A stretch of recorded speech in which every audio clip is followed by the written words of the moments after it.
Hi, everyone. On this episode, we are going to be talking about masking.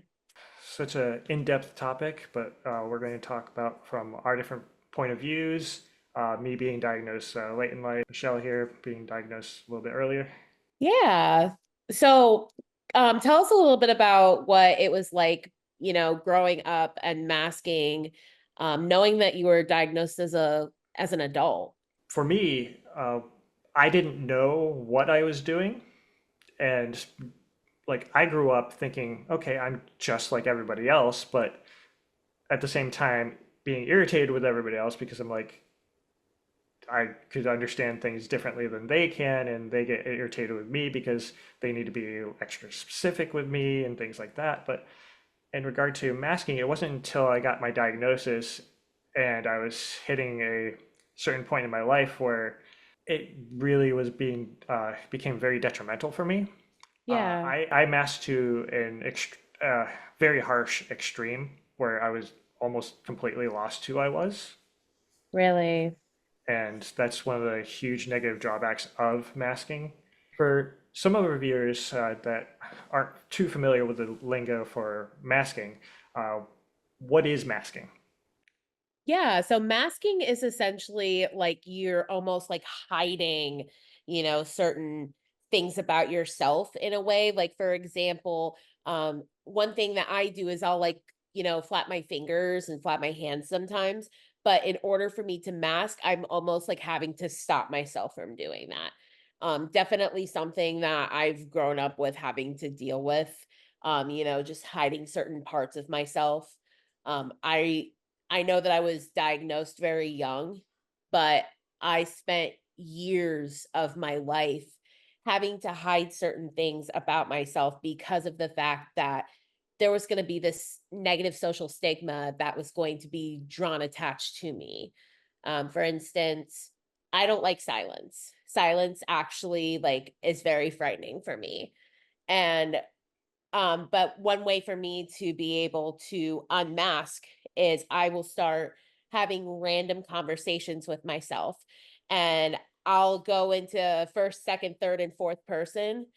And there was even a time in my life where, I would like almost play all of these parts. And someone actually heard me and started recording me, and so it's reasons like that why people mask, because there is that negative social stigma, and there's also this like this almost this almost thing where like, oh, if you're going to do this then you're weird and I'm going to make fun of you for it, and I'm going to, and this person actually like shared audio of me doing this to multiple people. And it's awful. It's awful, the masking experience is absolutely terrible. Do not recommend for anybody. That's awful for someone to do that to someone. And for a lot of people's processing, it could be very personal. That's why they also will mask, like you were saying. Even when it comes to stimming, some of us on the spectrum might feel that what we do to stim to, you know, deal with all that pent up uh, stimuli that we've dealt with throughout the day, need our own private space to be able to do so without being judged for it. And it's I personally find it like sad that we live in a world where things like that can be so unacceptable, even if it's just as simple as flapping hands. Yeah. Like I understand there's certain more extremes that could probably be more personal, but there's got to be some level of acceptance with regard to that. But that backtracks to our last episode. Is already out there for those of you who are listening. To jump on that, so masking is starts as an unconscious self-defense mechanism for those on the spectrum. They grow up in various environments where they have a social mishap or they do the things that make them who they are, and they're either severely judged for it or disciplined to the point where they don't do it in front of other people, even though they might still need to, or some to the point where they don't even remember having the need to do it anymore. So for me, like stimming wasn't a knowable thing for me growing up because I didn't know what it was. Though I might have exhibited some of those traits, it was just something that was lost for me. And the other aspect of me is like I put myself so far aside that I was always trying to be someone else in multiple different scenarios.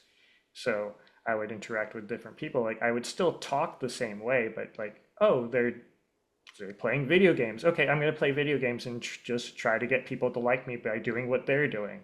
And it never worked. Yeah. I feel like people pleasing is part of masking, you know? It definitely. Yeah, like, depending on who you hang out with, like for example, if you're at a party and, everyone is, I don't know, like playing a specific game, you are obligated to play that specific game too. Otherwise, you're going to be looked at as almost like the black sheep of the party, essentially.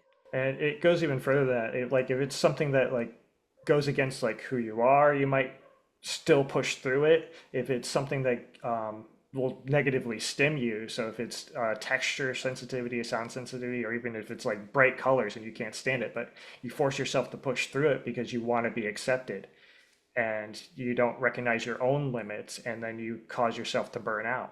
Yeah, and autistic burnout is so real. I know that in the position that I'm in, so for those of you who are listening, I work as a board certified behavior analyst and I work as a clinical director.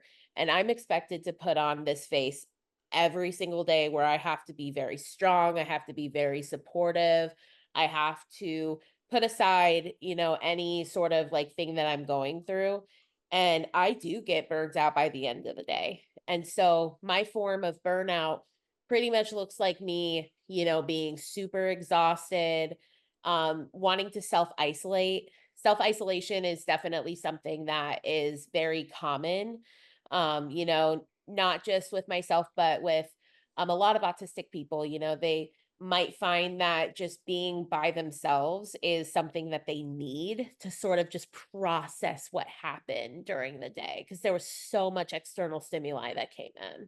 Yeah, for me, like if it's caused from social burnout, it's going to be um, definitely that social isolation. So I'm like, I don't even want to speak. If that social burnout was caused from like a lot of emotional like stress, anxiety on top of it, it can lead to semi like nonverbal states too, which when I was younger Mhm. I didn't recognize. I am better at recognizing them now.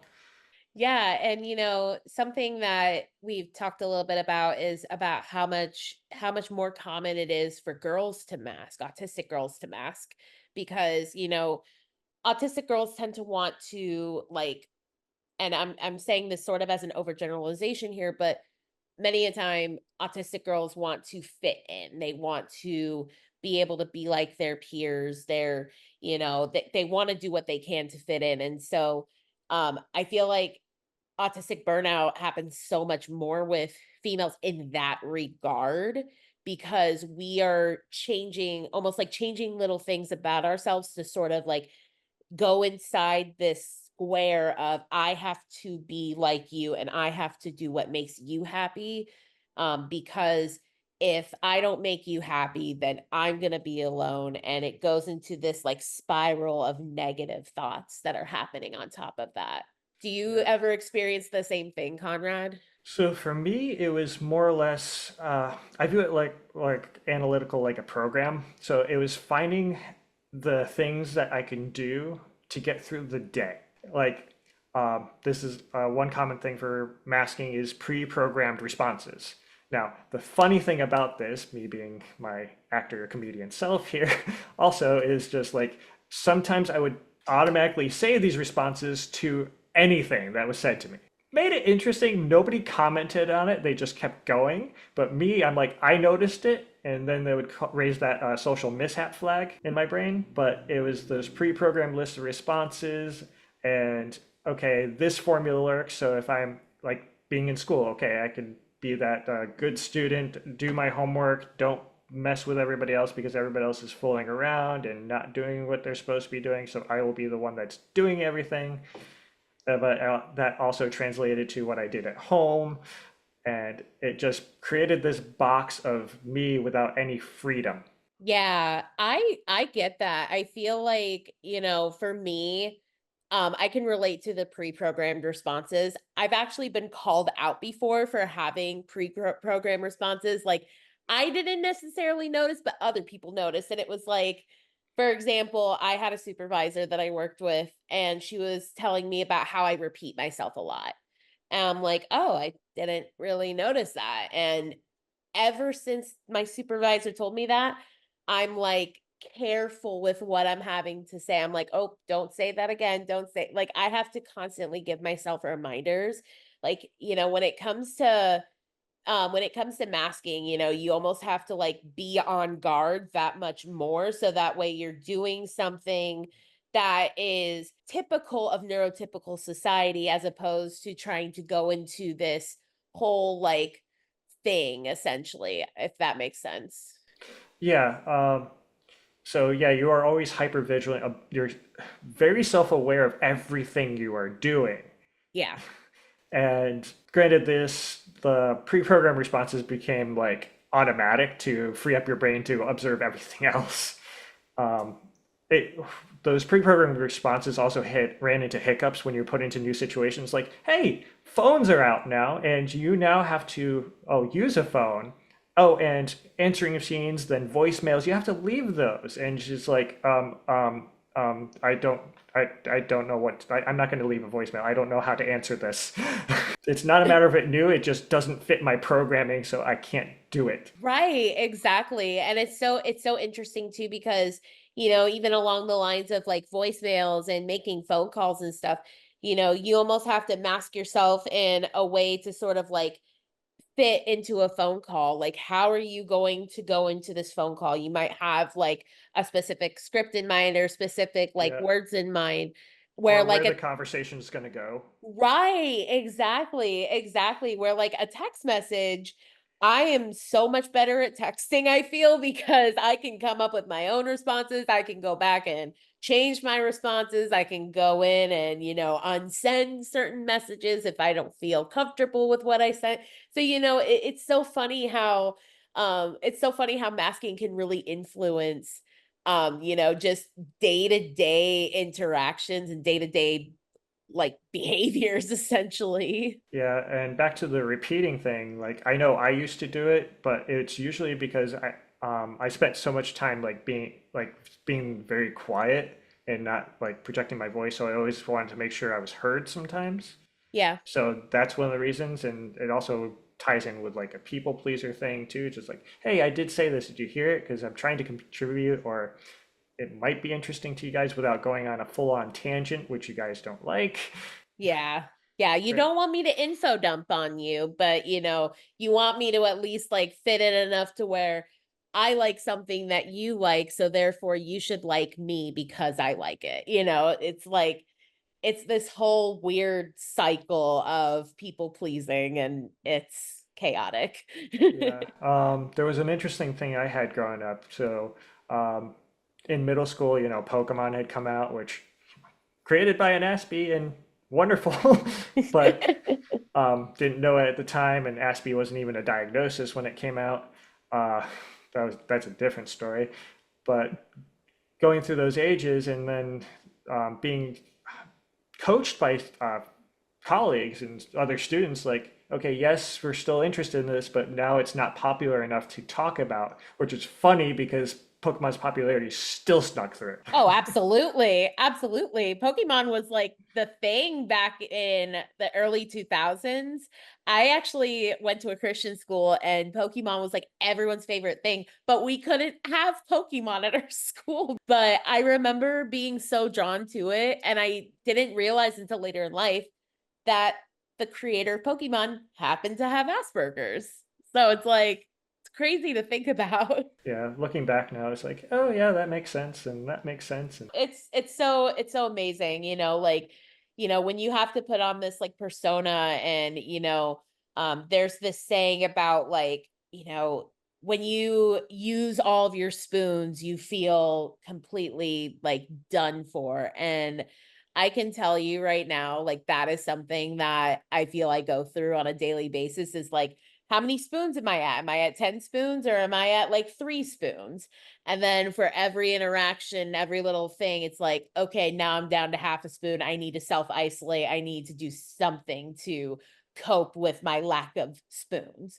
And spoons for listeners is like almost like your energy, your burnout level just, completely rises where your energy sort of falls. That's what I mean when I'm saying, my spoons are getting empty. My spoons are depleting. Yeah, and you always got to make sure you have time to add that self-care to replenish those spoons. Otherwise, you're just running on fumes for days. Been there, done that, don't want to go back. Yeah, and self-care looks very different for those of us who go through masking on a daily basis. What might work for me might not work for Conrad, and what might work for him might not work for me. For example, from my perspective, I have 3 dogs and I love them very much. And they actually help me with restoring some of my spoons back because number one, I can be myself around them and they're not going to judge me, make me feel bad about myself, or, you know, um, just be mean in general where other people can be. And number two, I also will go and self isolate because of the fact that there's no like external stimuli that is currently bothering me, like I'm not dealing with work, I'm not dealing with outside drama. I just get to be by myself with my dogs. And then, I feel like from there, my spoons end up being restored again. That's how like I might engage in self-care when I'm dealing with burnout and having to deal with masking all day. I'm curious to know from your perspective, Conrad, how do you end up like taking care of yourself after having to basically, like, put on a mask all day. It's a good question. So when I was growing up, it was really hard for me, one, not knowing it, and two, being in an environment where I really didn't have full freedom to be isolated Yeah. in the home environment that I grew up in. So the little time that I did get to myself, I cherished to no end. And I still do. And like when I'm by myself, I still revel in it Oh, just yeah. because of that. But no offense to other people.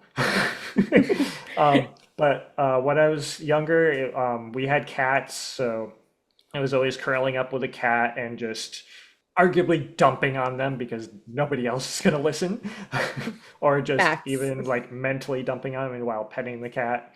And had I dove into books. If I was reading or watching something, I usually didn't get bothered as much. Now, a couple different things like me being an acting student and stuff. Like I have found things that where I can go into different environments and I'm more aware of like what drains me, so I try to avoid them when I can. And if I'm in those environments that do drain me, I limit myself. I still miss the mark and I get burnt out, but I'm definitely more aware of it, so I don't tax myself as much. And again, I still do a little bit of social isolation, but a lot of what I'm studying, I'm actually enjoying and having fun doing. So it really invigorates me, which is fun.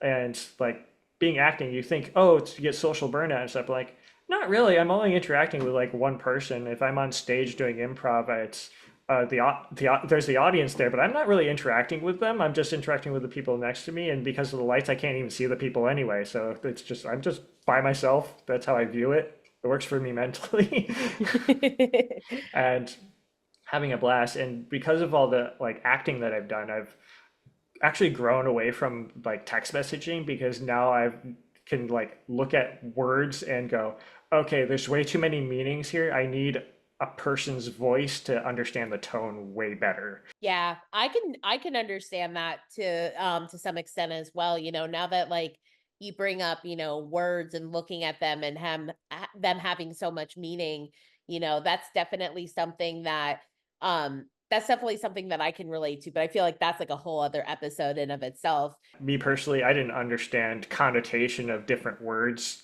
until I was just starting college because I'm like, okay, this word means this word means this word means this. Just fully binary with a dictionary. Oh yeah, same. I was probably about that same age, So it's so interesting though, like how people, sort of like unmask and how people how there's still stigma behind, unmasking and sort of just being yourself. And being in the career that I'm in, I work with people with disabilities, disabled people for a living, and I actually do the opposite of what a lot of people have done in the past, where it's been like, said, oh, well, you have to stop doing this, you have to stop doing that.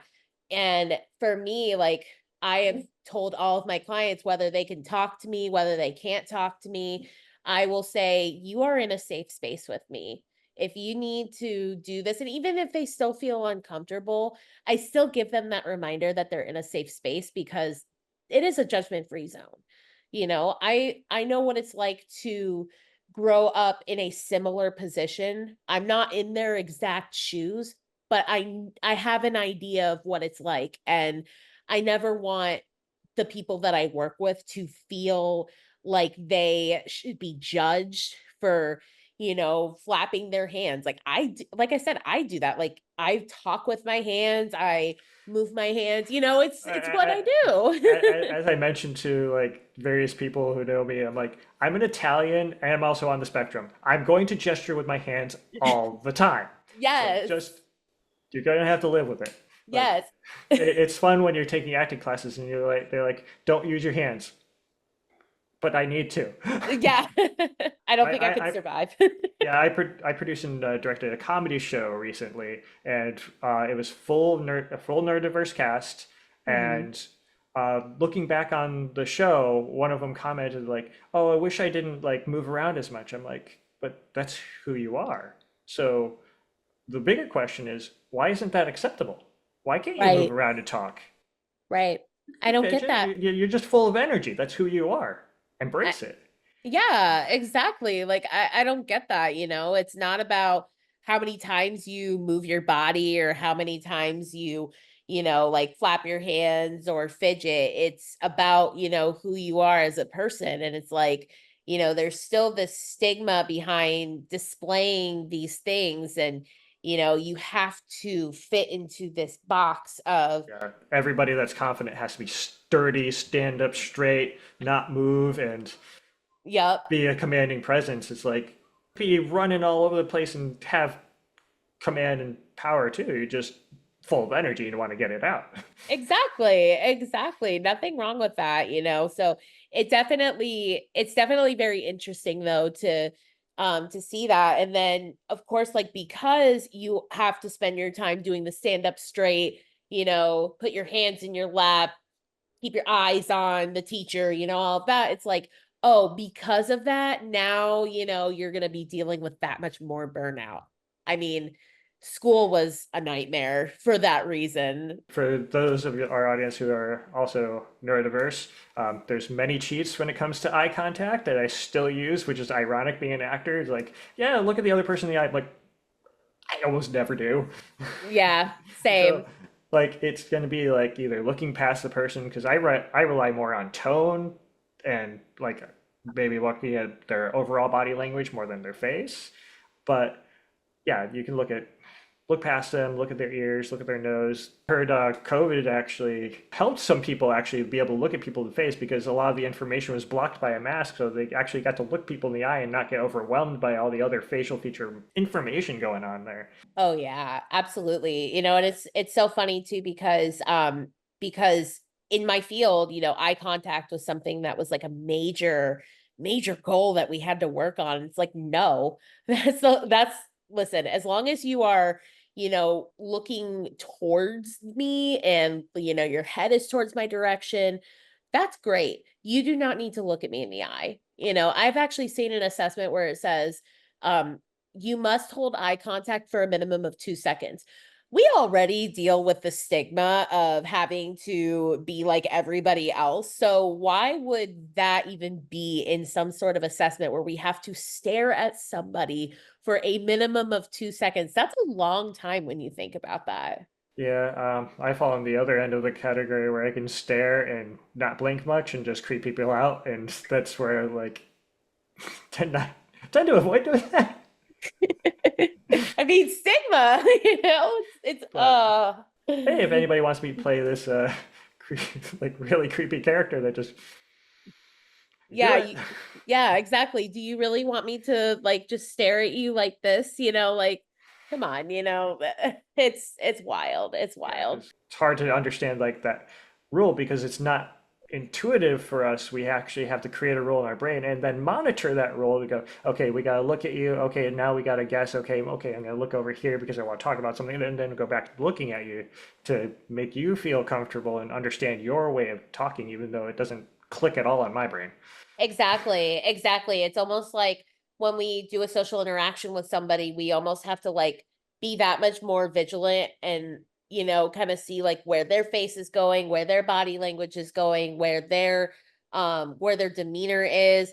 We have a hard time with picking up on body language and nonverbal cues and social cues, and it's like, oh boy, what am I needing to do now? Like it's almost like the wheels are like not just turning but going off the track because of it. Essentially, a full-on foreign language that we're immersed in, but we don't have tutors in.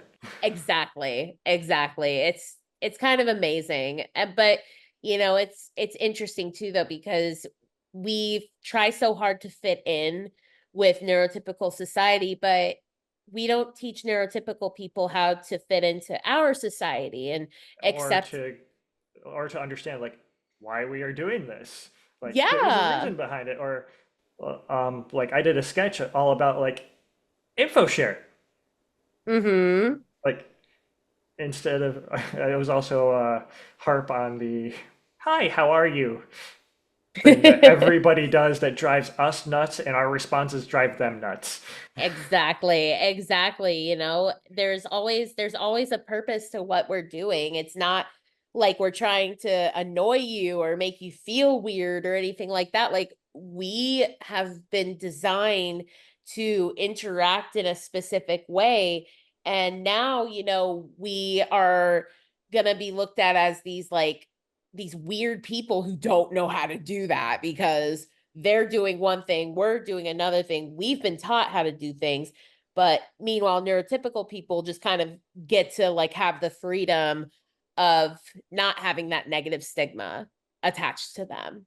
Yeah, and what I found really interesting is if you get a group of neurodiverse people together in a room or even on over Zoom, it just turns into this all-out freedom of taking turns, like going on these tangents, but everybody follows these tangents, pulls it back to where the conversation was, and go, "Oh yeah, we were here," and we just keep going, and it's just beautiful, and everybody just gets to relax because they all understand that they could be themselves, and sometimes it's very new to them, where they go into these rooms and go, oh, I don't have to have my guards up. And it takes them a while to go, okay, these layers could come off and I could be free. Yeah, exactly. The social pressure is now officially completely off, and now you can sort of just like be yourself without judgment in that regard where sometimes like being in person you might do certain things and then there's that risk of am I going to be looked at in a negative light. So this concludes our conversation on masking, and thank you for joining us for resources, education, advice, compassion, and hope.